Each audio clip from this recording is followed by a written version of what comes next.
Bom, já que o senhor tocou aí na Zona Franca de Manaus, a prorrogação dos benefícios da Zona Franca por mais 50 anos certamente aí vai aquecer a produção industrial aqui no polo, na capital. Porém, a gente observa que Manaus hoje não suporta mais tantos caminhões circulando pela cidade. Falta investimento em infraestrutura para poder escoar tudo que chega no porto para a indústria.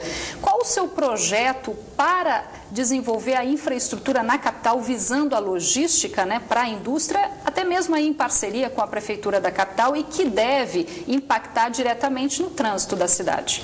Na verdade, a Zona Franca de Manaus, a prorrogação é um fato consumado, né? Um fato consumado. Mas não é um fato em definitivo, porque existem algumas coisas ainda em termos de impostos, né, de alíquotas, que depende da boa vontade do governo. Veja que o problema da Zona Franca, a prorrogação foi prometida desde 2010 pela hoje presidente da República. E só agora, em época de eleição, às vésperas de eleição, é que se procurou dar mais ênfase e se aprovar isso. Agora, uma coisa, Rosimara, e você que está nos ouvindo aqui no programa, você não vê e não viu nessa prorrogação um trabalhador, nem um representante do trabalhador. As centrais sindicais, elas estão todas cooptadas. Quer dizer, quem lutou pela prorrogação foram os políticos. E o maior interessado de tudo isso, evidentemente, que são os trabalhadores. Não vi uma central está dando apoio a isso. É por isso que no nosso governo eu não vou conversar com representantes de central. Central, para nós, hoje, por exemplo, as centrais vêm decaindo na credibilidade. As duas maiores. Eu não vou conversar com esse pessoal, porque esse pessoal não tem credibilidade e não tem representatividade. Nós vamos conversar diretamente com o trabalhador. Agora, com referência a esse ponto, você tem razão. Nós temos... Veja bem que no interior nós não temos um porto hidroviário. O caboclo do interior, aquele que vem para Manaus, ele não tem como... Você vê aquilo ali, é uma situação difícil, é falta de dignidade ao nosso homem interiorano.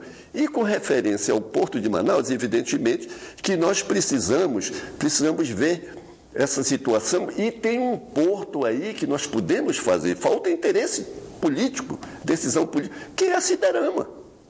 A Siderama, não, até agora, ela não serve para nada. Mas está alugado, uma parte do porto está alugado para portos aí particulares. E por que não se fazer um porto decente e se escoar a produção, e não só, mas os insumos que estão vindo de fora? E é perto do distrito industrial. Se nós fizermos ali o porto na Siderama, o que vai acontecer?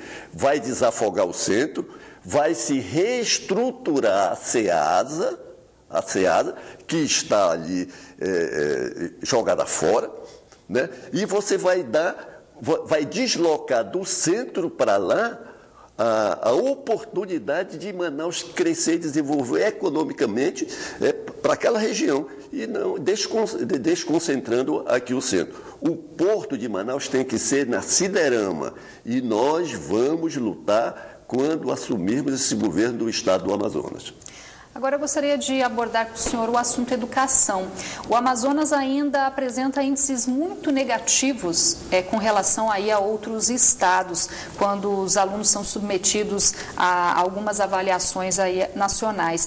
Que projetos que o senhor acha que seriam possíveis de ser feitos para que o estado deixe de ocupar posições tão desfavoráveis em relação aos outros estados?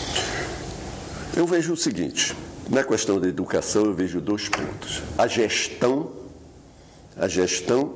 né, que muda o secretário, mas não muda a estrutura. Isso vem desde o tempo do Gilberto Mestrinho, são as mesmas pessoas. O que adianta você mudar o secretário e não mudar aquela estrutura que está ali, quem faz a administração? São as mesmas pessoas que estão ali. Esse é um dos principais assuntos e decisões que nós vamos tomar. Vamos inovar isso aí.